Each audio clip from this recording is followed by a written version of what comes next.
Ramakrishna Reddy comments. ఎంత అనగదొక్కాలని చూస్తే బలంగా వైఎస్ఆర్సీపీ పైకి లేస్తుంది. వైఎస్ఆర్సీపీలో ఉండే సీనియర్ నేతలను టార్గెట్ చేస్తారని మేము ముందే అనుకున్నాం. చంద్రబాబుకి రాజకీయ ఉనికి లేకుండా చేయాలని రాష్ట్ర ప్రజలు సిద్ధమయ్యారు. చంద్రబాబులో మార్పు వస్తే మేలు, రాకపోతే భవిష్యత్తు భయంకరంగా ఉంటుంది. జగన్ అనుకుని ఉంటే చంద్రబాబుని మరోసారి జైలుకు పంపేవారు. ఆయనపై అనేక కేసులున్నాయి. ఇద్దరు కేసులో బెయిల్ మీద చంద్రబాబు వాటిని మేనేజ్ చేసుకుంటున్నాడు. అన్నింటికీ సిద్ధపడి రాజకీయాల్లోకి వచ్చాం. ఈరోజు కాకాని గోవర్ధన్ రెడ్డి గారు గట్టిగా గొంతు వినిపించే నాయకుడు. ఆయన మీద గురి పెట్టినప్పుడే అనుకున్నాం, ఆయన మాట్లాడుతున్నాడు అన్నప్పుడే ఈయన మీద గురి పెడతారని. సీనియర్ నాయకులు ఎవరుంటే వాళ్ళ మీద గురి పెడుతున్నారు. తద్వారా ఏ రకంగా అయినా సరే పార్టీని బలహీనం చేయాలి, ప్రతిపక్షం అనేది లేకుండా చేయాలని చూస్తున్నారు. అది అసాధ్యం. అందులో వైఎస్ఆర్సీపీ లాంటి పార్టీని జగన్మోహన్ రెడ్డి గారి లాంటి నాయకుడు, అంత పట్టుదల కలిగిన పటిమ ఉన్న నాయకుడిని వాళ్ళు ఏం చేయలేరు. దానివల్ల ఏమవుతుందంటే పార్టీ మరింత బలపడుతుంది. థ్యాంక్స్ టు చంద్రబాబు నాయుడు గారు. ఎస్, 2 నెలలు అందరం పోవచ్చు. వాళ్ళు ఎవరి మీద అందరి మీద కేసులు ఉన్నాయి, ఎప్పుడైనా పోవచ్చు. అంతకుమించి చేసుకోగలిగేది ఏం లేదు. కానీ తనకు రాజకీయంగా ఇంకా పూర్తిగా ఉనికి లేకుండా చేయాలని ప్రజలు ఇప్పటికే ఏడాది తిరగక ఉంది. ఇది కూడా ఏ చరిత్రలో ఏ పార్టీకి ఇంత బలంగా ఫలితాలు తెచ్చుకొని విజయం సాధించిన కూటమి లేదా ఆ పార్టీకి ఇంత త్వరగా అయితే జనం ఆల్రెడీ దానికి పాడగట్టాలని డిసైడ్ చేసుకున్నారు. ఈ పాలనకు అనేది 1 ఇయర్ తర్వాతనే బయటికి రావడం అనేది బహుశా ఏ చరిత్రలో అనేది ఇక్కడ జరుగుతుంది. దీని ఫలితాలు తెచ్చుకోకపోతే తర్వాత దాన్ని మళ్ళీ గాడిలోకి తీసుకురావడం అసాధ్యమైన విషయం ఆయన గుర్తించాలని ఆశిస్తున్నాం. గుర్తించకపోతే ఆయన కర్మ. వచ్చే కాలంలో ఎట్లుంటాయి ఫలితాలు అంటే ఇంకా భయంకరంగా ఉంటాయి. ఈ విషయం కూడా ఆల్రెడీ చెప్తూనే ఉన్నాం. ఎప్పటికైనా రియలైజేషన్ వస్తుందని రావాలని ఆ దేవుడిని కోరుకుంటున్నాం. Thank you sir. ముఖ్యంగా రాష్ట్రంలో మొత్తం రెడ్ బుక్ రాజ్యాంగం నడుస్తుంది, ప్రజాస్వామ్యంలో ఆ రాజ్యాంగం లేదని చెప్పి అందరూ అంటున్నారు. అదే క్రమంలో ఎన్ని జరుగుతున్నాయి అనుకోవచ్చా? నేను అదే అంటున్నా కదా, ప్రకటించినారు. అది కూడా ఏదో పాలనలోకి వచ్చి నాకు చేయడం కదా. మళ్ళీ చెప్తున్నా, వైఎస్ఆర్సీపీ హయాంలో మీరు ఏ కేసులు అన్నా చూడండి, మా హయాంలో జగన్మోహన్ రెడ్డి గారి హయాంలో ఖచ్చితంగా ఇంక్లూడింగ్ చంద్రబాబు నాయుడు గారిని అరెస్ట్ చేసిన. ఇట్లా చేయాలంటే ఆయన వచ్చిన 3 నెలలకు వేసిండొచ్చు చంద్రబాబు నాయుడు గారిని, జగన్మోహన్ రెడ్డి గారు అనుకోండి. ఎందుకంటే కేసులు ఉన్నాయి. అయితే ఇన్వెస్టిగేషన్ జరగాలి, ఆధారాలు దొరకాలి, ఉండాలి. ఆధారాలు ఉన్నాయి. మేము కాదు, సెంట్రల్ గవర్నమెంట్ పెట్టిన కేసులు ఉన్నాయి. ఇన్కమ్ ట్యాక్స్ డిపార్ట్మెంటు, జిఎస్టీ వాళ్ళు పెట్టిన కేసులు ఉన్నాయి. అలాగే మిగిలిన అచ్చెన్నాయుడు మీద పెట్టిన, ఇంకోటి మీద పెట్టిన ఉంది రికార్డులో. వాళ్ళ సంతకాలు, వాళ్ళకు ఆ స్కామ్ జరిగిందంటే దాంట్లో ఇన్వాల్వ్మెంట్ ఉండడము ఉన్నాయి. ఇట్లా అయితే అసలు ఏమీ ఉండదు. ఏ కేసుకు సంబంధించిన ఆరోపణలు ఉండవు, తయారవుతుంది. లేదా 10 ఏళ్ల క్రితం ఏదో ఉంటుంది. ఆ 10 ఏళ్ల క్రితం ఎవడో ఎక్కడో ఏదో అన్నాడని తెచ్చి పోసాని కృష్ణమూర్తి లాంటి వాళ్ళు అది కూడా పెట్టినారు సినిమా ఆర్టిస్ట్ మీద. ఈ పని ఎవరు మేము చేయలేమా? రేపొస్తే అధికారం లేకొస్తే. ఇప్పుడు అదేదో ఒక నటి ఆమె కేసు పోలీస్ ఇన్వెస్టిగేషన్ అయిపోయి ఆ కేసు ఉండగానే ఆమె కంప్లైంట్ తీసుకొని ఇంకొక కేసు బుక్ చేసి ఆల్రెడీ ఒక ఐపీఎస్ అతను రిటైర్డ్ అతను ఇదే అయిపోయాడు. ఇప్పుడు డీజీ స్థాయి అధికారి జైల్లో ఉన్నాడు. నిన్న బెయిల్ వచ్చింది ఆయన. అయితే గత ప్రభుత్వంలో ఫిర్యాదులు ఇచ్చిన కేసులే కదా సార్, అవన్నీ కూడా ఇప్పుడు తోడింది.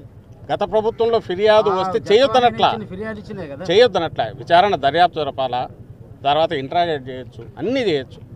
ఆధారాలు లేకుండా కన్ఫెషన్ అనే పేరుతో ఎవరో వచ్చి ఇదిగో నేను ఇట్లా అన్నాడు అనగానే ఎత్తి జైల్లో పడేయడం ఎట్లా అది కరెక్ట్ అవుతుందా? అలాగే ఇంకొకటి కన్ఫెషన్కి సంతకాలు కూడా ఉండవు. ఎవరికి వాళ్ళే రాసుకుంటారు. అది ఎవరైనా రేపు చంద్రబాబు నాయుడు గారి డైరెక్షన్ మీద నేను ఈ పని చేశానని రేపు కూడా వస్తే చంద్రబాబు నాయుడు గారిని చేయొచ్చా? ఈ క్వశ్చన్ అందరికీ అప్లై అవుతుంది. కాకాని గోవర్ధన్ రెడ్డి మీద పెట్టిన కేసు ఏ సెక్షన్లు తర్వాత ఎట్లా సెక్షన్లు యాడ్ చేశారు తెలియదు. మళ్ళీ వచ్చాయి ఉన్నట్టుండి ఎస్సీ ఎస్టీ కేసు లేదా ఎక్స్ప్లోజివ్స్ కేసు ముందు లేదు. మైన్స్ అండ్ మినరల్స్ యాక్ట్ కింద అసలు అవన్నీ బెయిలబుల్ సెక్షన్స్ పెట్టిన అసలు వాటికి అసలు అరెస్ట్ అనేది ఉండదు.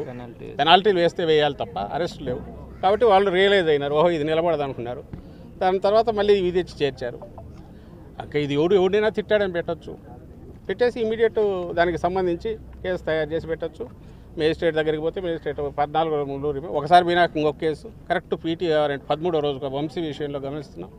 13 రోజులు కాగానే మళ్ళీ ఇంకోటి వస్తుంది, లేదా ఎక్స్టెన్షన్గా పోలీస్ కస్టడీ.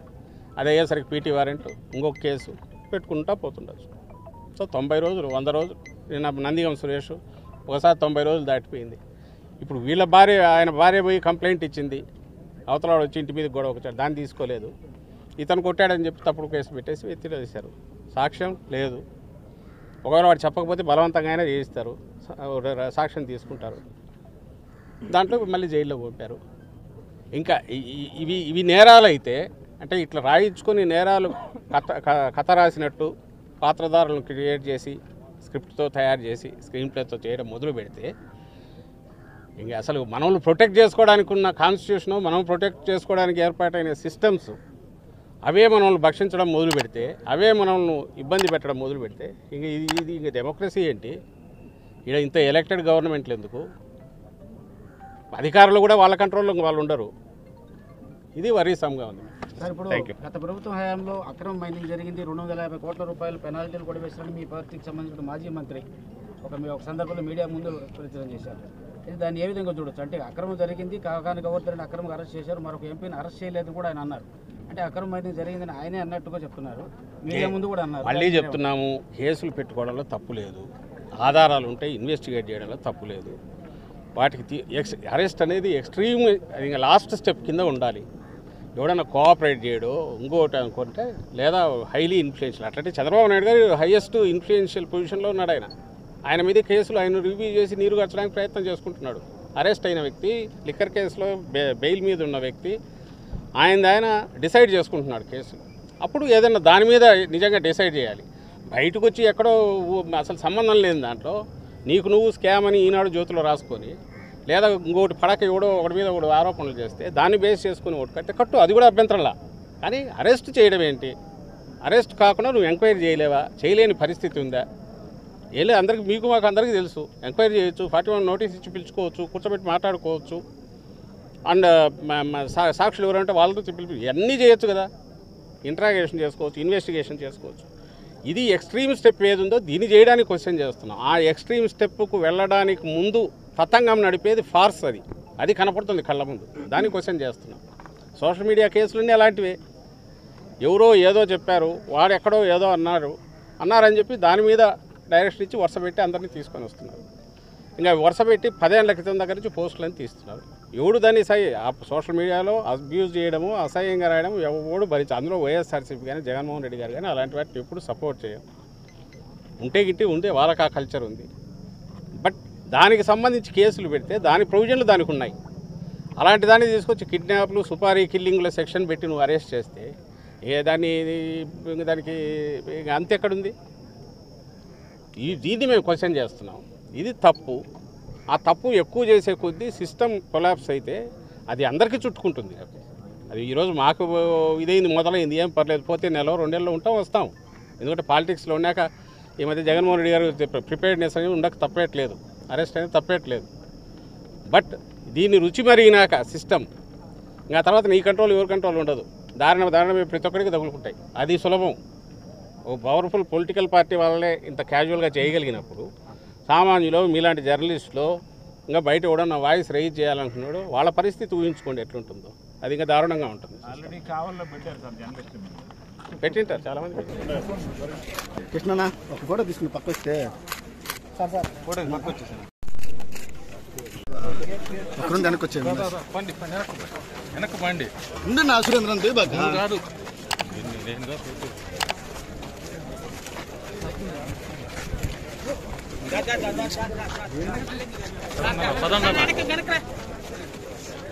రా వెనక్కి వచ్చేసి నువ్వు కూడా సరే.